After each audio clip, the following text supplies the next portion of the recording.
Hello and welcome to Whisky.com, where fine spirits meet. And today I'm here at the Schliersee again. And yeah, have a look behind me. It's a beautiful region. It just stopped raining, so it's really the Bavarian dream with blue and white like the Bavarian flag. And if you follow this channel closely, this was my very first distillery video, and back in days it was really bad. So yeah, I'm doing it again, and yeah, it will be about the new distillery because it has been reopened and a lot of refurbishment has been done. So the region here is called Slyrs. You spell it Slyrs, but it's called Slyrs. And it goes back to Irish and Scottish roots. In 1779, there actually were monks coming over, from 5 of them, from Scotland and from Ireland. And they brought technology in the region. And back in the days, technology was brewing and writing and all that kind of stuff back in the days. So yeah, the region actually does have roots and connections with Scotland and Ireland. So yeah, let's get into the distillery and see how that is made. The history of the Slyrs Distillery actually starts 1994. Way back in the days, a guy named Florian Stetter from the Landenhammer Distillery, a very famous fruit schnapps distillery in southern Bavaria, actually went to Scotland and had a look around the country and saw the nice hills and the dialect of the people and all the Scots, and they made whiskey. And he said, we Bavarians are really known for our barley and for our beer, and there's not much difference between making beer and making whiskey except for the distillation and minus the hops and stuff. So he thought, hey, why can't we make a really good whiskey here in Bavaria? And he said, I can make that good whiskey, because he was a brewer and a distiller. So he actually then had a bet with his friends about a case of beer. That's 20 beer in Germany. And so said and done. In 1999, he went to his distillery of the fruit schnapps of Landenhammer, and he actually made the whiskey on these stills and created the Slyrs Classic as we know it today. It came out in 2002, so it was 3 years old. Today, the Slyrs Classic is a bit older. So at the beginning, they only had 3-year-old whiskey and they just wanted to come out. So in the beginning, it changed a little bit until they fine-tuned the recipe, how they liked it. And currently, it is at 5 years plus minus 1, 2, 3 years. I don't know. So yeah, it depends on, it's a flavor-led whiskey. It's a non-age statement, but it has about 5 years. Yeah, that was back in 2002. 2004, they actually founded the company for this place, the Slyrs Distillery. Back then, it was just a brand of Landenhammer. In 2007, they actually built here a new distillery. I actually have a video of that. That was my very first video, as I said at the beginning. And Hans Keminater was the production, was heading the production team, and he is still doing that. He's now CEO, and we'll meet him later. And that was really the beginning when they created the Slyrs whiskey here at the distillery.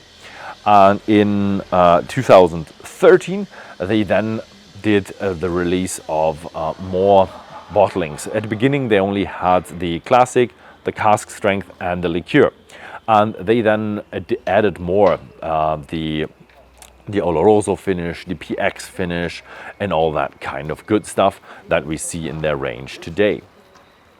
Later in 2014, they actually built a warehouse up on the hill. They got a room, put a few casks in it, and set their spirit in there to mature on the hill, about 1,400 meters, somewhere around there. But there's a special video about that. I actually did that, I think, in 2014 or 2015, somewhere around there. And you can see it there, but it's a bit older and the quality is a bit less that we have today. Yeah, so that was then in 2014, and next up is actually today. They did have a few minor extensions, built a restaurant, they have more warehousing space just because they had success and they wanted to provide more whiskey and have more warehouse space to have older whiskey. But today, they actually built the distillery. They said that they built it new. They had the whole production process overhauled, and so yeah, let's get in and see how that new process is done. The two main ingredients for the Slyrs whiskey, as every whiskey is made, are the water and the barley. The water, they have very fresh spring water from the mountains, and that is always when you set up a distillery, you always look for really good water, because usually you can't change it. You can't just take tankers of good water into your distillery. So that is really, really important for the distillery. The next thing, the malt actually comes with trucks, and they do it in 30-ton bins. They have 2 of them in front of the distillery. And just to give you about the size of that distillery here, they use 500 tons of barley, malted barley per year. 50 tons of that is peated over peat fire, and so smoky, and another 50 tons is smoky with wood fire. So a bit of a difference here. There are special editions out for them. Have a look at them. They do taste really good. So they bring in the malt and they crush it down to a coarse grist. You can see these levers here. They are set to about 1.3, 0.5. That's for the roller mills up and the roller mills the second pair down. You always have to adjust a little bit. That doesn't really affect the flavor, but it affects the efficiency of the distillery. And that's what you want to have. You want to have an efficient process where you get the most out of it, so you don't have to use as much energy, and be more efficient, more economical, more ecological. After it has been grounded down to a coarse grist, you set it down in this hopper, and this hopper is actually also a scale and weighs about 650 kilograms of coarse grist into it. Just a fun fact, 1 bottle of Slyrs whiskey takes about 2 to 2.2 kilograms of malted barley. That's about 65,000 grains for everybody who calculates in grains. So this is then the coarse grist, and let's see how that is then mashed. As I said, we have a mixture of water and barley grist, and the magic happens here in this device where you can actually look into. This is the Aloysius. Aloysius is a very old, actually it gets a renaissance, an old name for Bavarian people, and this is for Aloysius, and this is a patented way of actually mashing before the actual mashing. So it's a pre-mashing. So you get the grist coming from the top, and it's kind of a mantle around it, and from the inside you sprinkle out the water. So this is actually to stop having any lumps in there, any bulks or anything, because if you have a dry lump in there, it will not ferment later. So you want to have a very good consistency, very continuous mashing. It goes down into the mash tun. There's a switcher blade in there that turns everything, and you can actually heat it up to the different temperatures you want to have. They're very special and they're very unique to every distillery. So what they also do have is this heating actually is done in a very, very complex heat system, which recycles heat on every corner, so you don't have to use that much resources, which always costs money and is always bad for the environment if you use too much energy. So they do have a very complex heat system. Maybe we'll come to that later, because it actually works with kind of a water battery that is heated up, that can be used to make steam with the solar roofs on top. And it's a very complicated topic. Maybe we'll get into that topic later. But all in all, they are really very environmentally friendly, and they reduce their energy output or their energy input by a lot. Next up, we do have this this porridge, and that needs to be filtered. We don't want to have any solids within our fermentation, so it goes into the lauter tun, which has a false bottom, which is kind of a sieve, and that actually drains out all the water. That is then cooled down, so you take out the energy from that water and you try to restore it somewhere. And the leftover draft that is being shipped out. And they used to have a joint venture with a bakery. You can bake bread with that. That's really old German Bavarian style bread.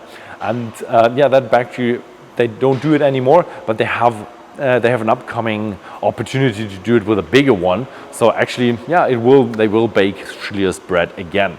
The water that we actually do want to have is now very, very, very sugary, and we cooled it down to 18, 20 degrees Celsius, and that goes on into the fermentation. Behind me, you see the fermentation. The distillery actually has their own yeast production, or the kind of yeast lab, where they keep the yeast clean and they reproduce the yeast, and they have to do a very special cycle within the mash tun to actually do that the right way, because you have to kill all the bacteria to have a very, very clean replication of your yeast.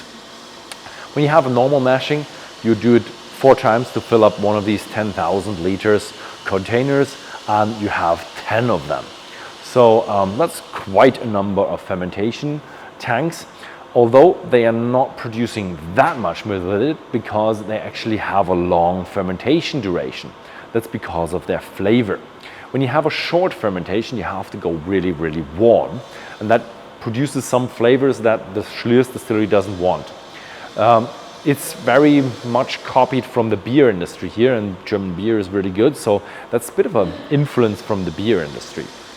So they do about 5 to 7 days of fermentation, and they have a liquid jacket that is cooling down the fermentation.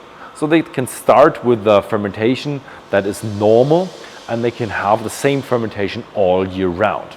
And when the fermentation happens, you get some heat, and heats up, and you take the heat out with this liquid cooling jacket, and you can probably recover it. I'll ask them that later. And the temperature within the fermentation stays very constant, so you can really go to which flavors you want, and you want to have that fruity, nice character that you know from the Slyrs whiskey. After that, you have enough alcohol for the distillation. I'm in the very, very heart piece of the distillery, and behind me you see the stills. And as you can see, they are made of copper, but they look different than the old ones. The old ones look like fruit schnapps. These look very, very whiskey. Yeah, but the question is now, do they taste the same? They taste very, very similar. They work together with the construction team from Holstein, and they set it up and tweaked everything this way so it actually tastes like the one before, but you always do have variations with it. And the variations for the whiskey within the production cycles, because of different temperatures, betrothals, different barley, are bigger than the differences between the old and the new one. So what do we have here? We do have a lot bigger stills. They have 5,000 in wash stills. They are feeded by 1 fermentation tank, splits up in 1 each. Then they twice fill the spirit still. So you have to have 2 full fermentation tanks, 2 runs with the wash still, and then you have 1 run with the spirit still. And the spirit still then produces, with 6,000 liters of volume, you produce about 1,300 liters of Mittellauf, hard piece, the new make stuff, that is the really good one, at about 75% alcohol. The really interesting thing is this is a very modern distillery equipment. So you can tweak everything. You do have a rectifier, and you do have condensers that are split in half. So the first one is really with energy efficiency, and the last one is really just cycling the temperature, so it has the right temperature in the end to produce the right kind of spirit. So it's really, really modern and really, really highly efficient, and can produce a very nice spirit. So they're looking for a bit of a malty, fruity character, plus they do have the peat smoke character for the 50 tons and the wood smoke for the other 50 tons. So a few days in the year it will be very, very smoky in this room. So this is how the raw spirit is produced. Let's get into the casks. Behind me you see about 700 casks stacked 4 high. They actually did that because they realized, okay, the casks getting a bit thicker and they get a bit more stable, and they can actually do that, and they can fit another row in there, because in my last video I said, they can only stack 3 high. But now it's gotten better, and they're stacking 4 high. So if you look around here, you see a lot of normal casks. They're American oak casks, fresh oak they get from the States over here. And they actually do, for their normal whiskies, they actually do fill it into fresh whiskey casks. And these American oak casks, about 4,000 of them. And after a certain amount of period, it either goes into the classic or they do a finish.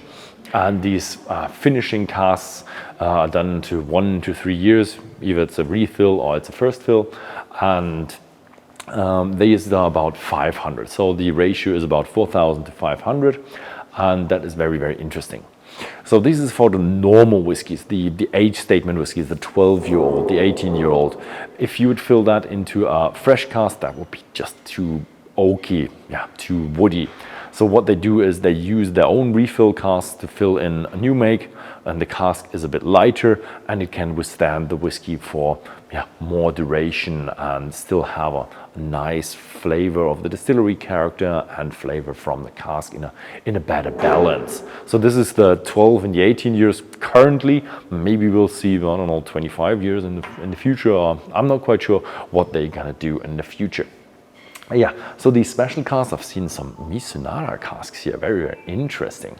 So they do have this one warehouse on site, a little bit of a warehouse next to it, and they do have other warehouses off-site, and they do have their mountain warehouses, because we Bavarians are very proud of our mountains. They started off with that 1,400, 1,500 high maturation, and they're now doing more tests. I think I've heard Wendelstein and Zugspitze, so they are a lot higher. So is that going to affect the flavor? No, we'll never know, and we will know in the future, and we'll try that with these whiskies that are going to come out. But now we're going to try some of their core range.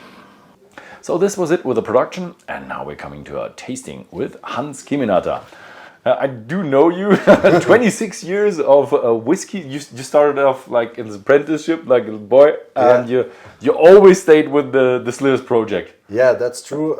Benedict, it's a pleasure to welcome you here in the company. You worked yourself like a 17-year-old boy, and now you're CEO. You own part of the company. Yeah, part owner. And you're still with production managing and the production side. The production side, yeah. So thank you very much for having us here. Yeah. It's a pleasure to us. Yeah, it's very nice. We have to have a look because we want to talk to us in German because we're Bavarians. We're not far apart, like 1 hour or 1.5 hours. Nearly neighbors, I think. Yeah. So nice. What are we going to have today? This is the standard range now? yeah, not really. We prepared 4 different whiskies from Slyrs. It's the classic one. Here we have the FC Bayern edition. The Bayern Munich edition, yeah. Cool. And here we have the rum cask finish and the 12-year-old whiskey. But I said core range. You do have more core range. I think you have quite an extensive core range, right? Yeah, the eldest one is an 18-year-old whiskey. Then we have some finishings. So we have around about 12 whiskies and 4 liquors. Pretty more than 12 whiskies, it depends on the and if you count like the special editions from that year and that year and that year, then much more. I don't know, 100 to 200? 100 perhaps. Somewhere around there. I don't know. Okay, but everything started with the classic. So what is in it? Yeah, the classic is malted barley, which is fermented, then we distilled, twice distilled, and matured between 4 and 5 years in new American white oak casks. Okay, nice. So in the beginning, it was really nice because we followed the distillery like from the beginning. At the very, very start, it was vintages, right? Yeah, it was vintage. Yeah. And then at some point of time, do you know when the point of time was when it started to become like the main product? I think 2009 and 2010 we changed from vintage to a cask management to choose the casks in different ages to see, that's the best taste in this age. Yeah, and these vintages will probably now be very expensive. yeah. So cheers. Cheers. And that's the whiskey. That's the one we made since beginning. Yeah. It's always on the market. Yeah, this is the classic.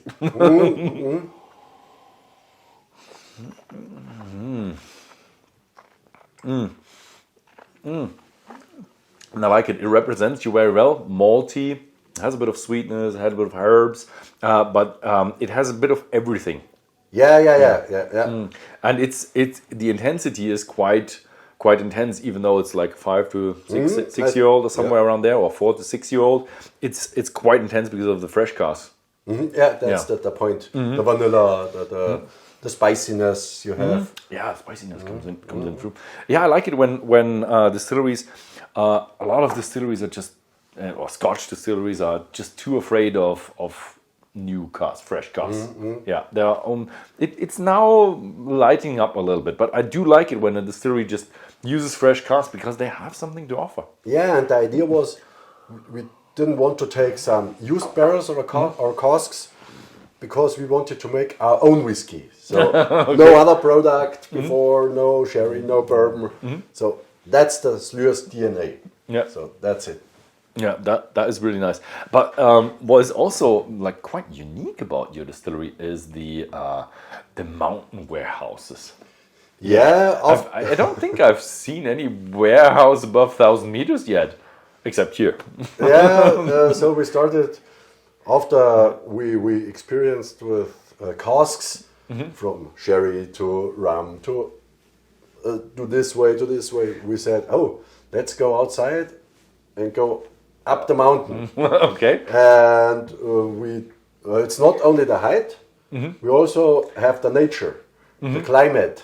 So in summertime there's no isolation in that warehouse. In summertime we have around about 30 degrees. In the wintertime minus 20, and it's a massive impact on the product. Okay, so the cask is breathing quite a lot. So how is it then maturing faster or slower? Or? Slower, yeah, a little slower. And the first time we did it, it was in autumn 2014. Okay. And we tasted after the winter time in April, May. I don't know the exact time. It was like water. So it was no color. The color was in the cask and not in the whiskey. Okay. So but the taste was there. And in summertime, the color came. I did have a project about coloring in whiskey, but I didn't change the temperature. That would be a really interesting project, how the taste and how the coloring is changing. But you already have some experience with that. But now you do have more mountain warehouses. Yeah, we have one here at the Stümpfling, then Zugspitze, top of Germany. Zugspitze, everybody knows that. And if you look outside, on top of the Wendelstein. Wendelstein, okay, nice. Okay. 3 mountains. Yeah. So Zugspitze, very, very famous. But how did you get the FC Bayern Munich edition? Yeah, how did that happen? That's a special story. Anytime I got an email from FC Bayern Munich, I didn't. Spam.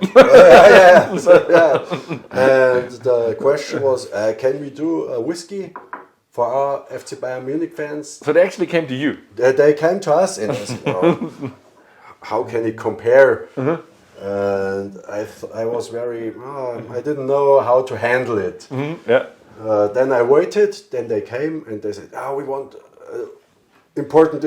most important thing is quality. We want to have quality and not any whiskey you take from your warehouse. Then, okay, now we talk the same language. Okay. And so we started going on, and this whiskey is matured in wheat beer. The Weissbier. Weissbier, Weissbier casks. That's very special, and we do it only for FC Bayern Munich. Okay, because I guess FC Bayern Munich wants quality because they're not just anyone. I think FC Bayern Munich is kind of world class, so they want quality for world class. And it's Weizen, Weissbier.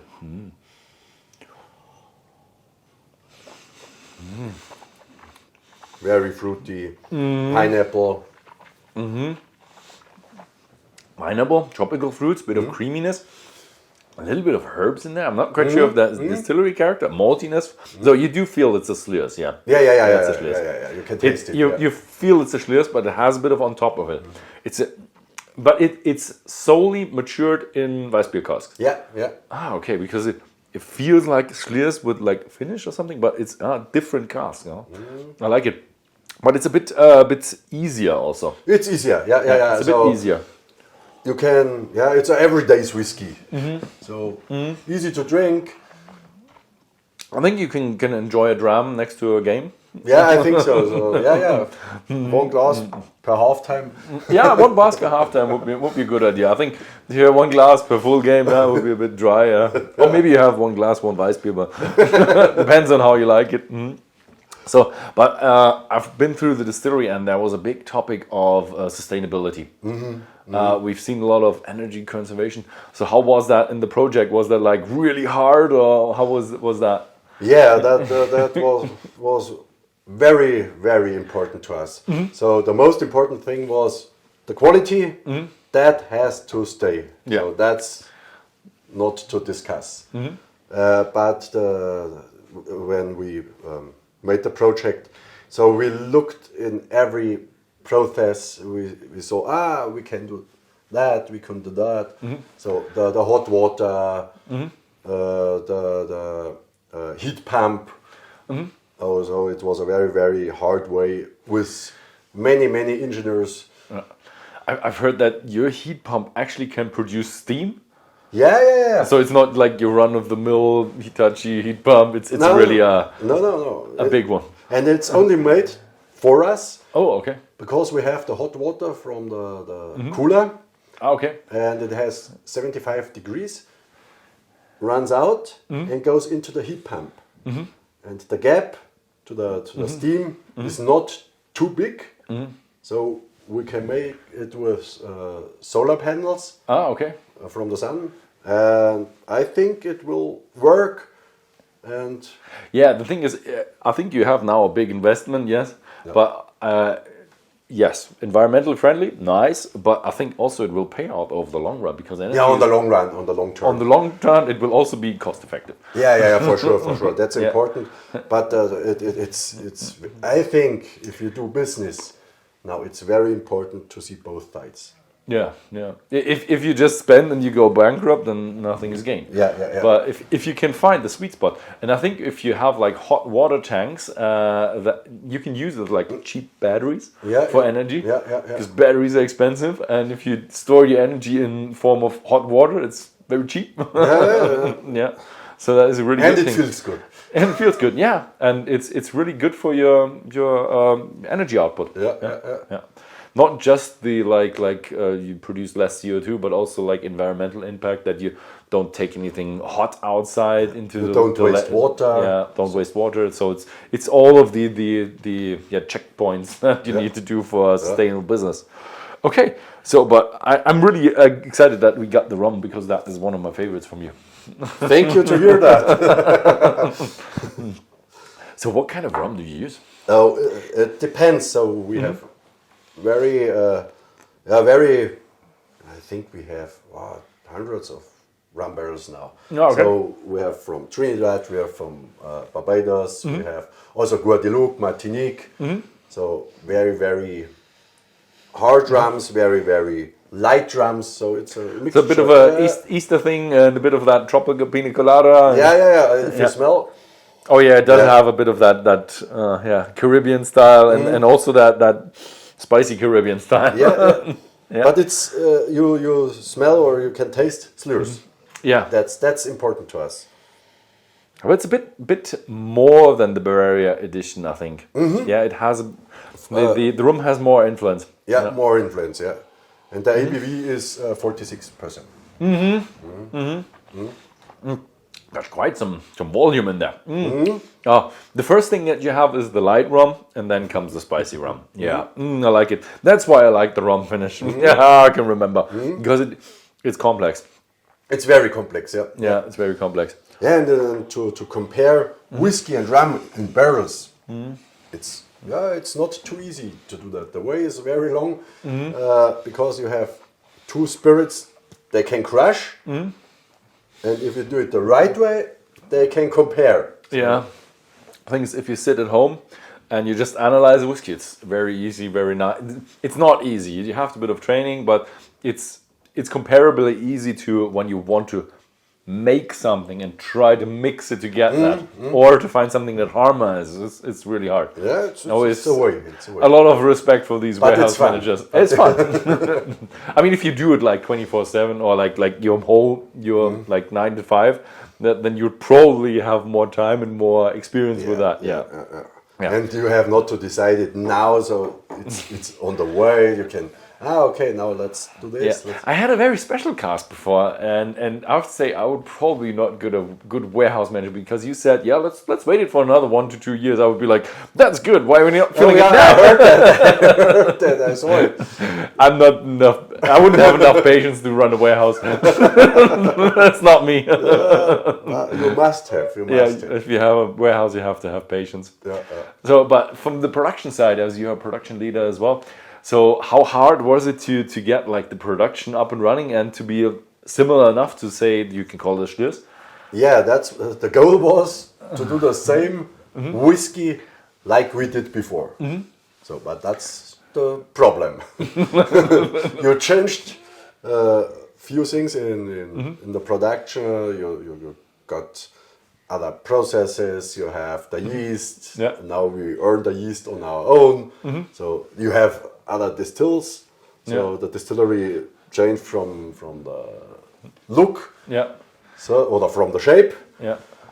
So the first thing we made. So we are nearly at the point we want to be. Okay. We are surprised. It was a big surprise. That it came out so similar. Yeah.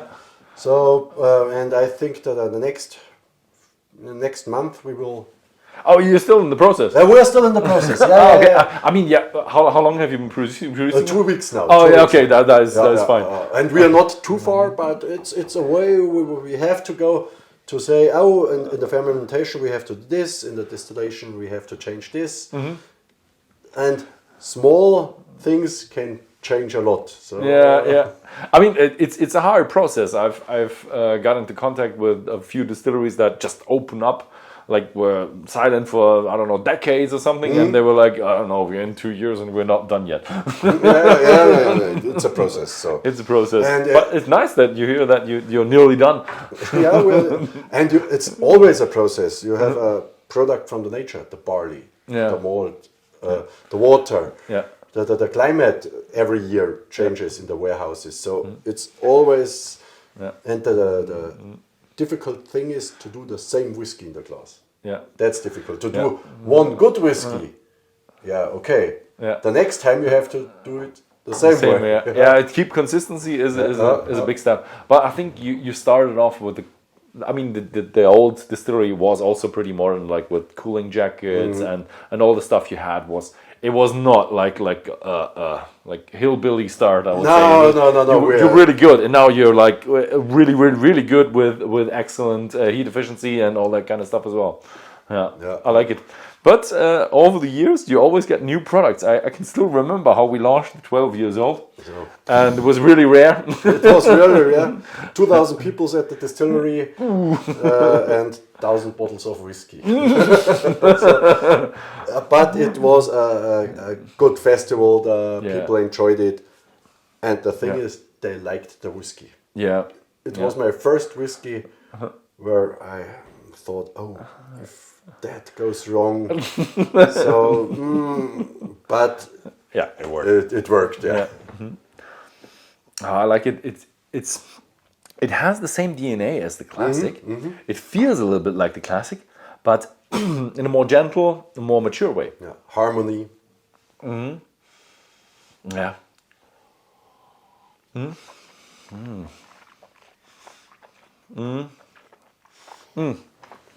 This is now refill cask, right? That's yeah. I mean, 12 years in fresh cask, I would imagine to be different. I think it will. No, I think I know it will destroy the whiskey. Yeah. I mean, I do like my Americans that are 12 years old, but they are just for your like enjoyment. That is not like excitement enjoyment. This is really good with the refill cask. I do like it.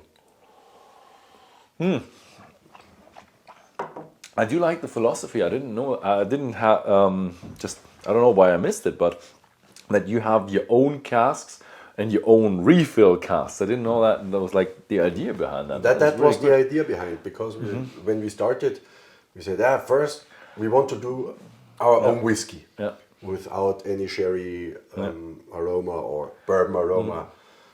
That we want to have. That's Slyrs. Yeah. Afterwards, we said, okay, we can do finishings, no problem. But but I mean, it's nice to have like you have the process under control. Yeah. That is really, really nice. I think that's a typical German thing. Yeah, with like guys who like to we need to have this under control. It doesn't have to vary. While others like I don't know, just distill it. So thanks, Hans. That was really a pleasure. Benedict, it was great. Yeah. And if you build another distillery, I'll come again. I'll come again anyway. Okay, thank you very much for watching. If you like to find these whiskies, have a look at Whisky.com if you live in the Netherlands or Belgium, and they are there. And if you found this video interesting, then please feel free to share it with your friends, and see you next time.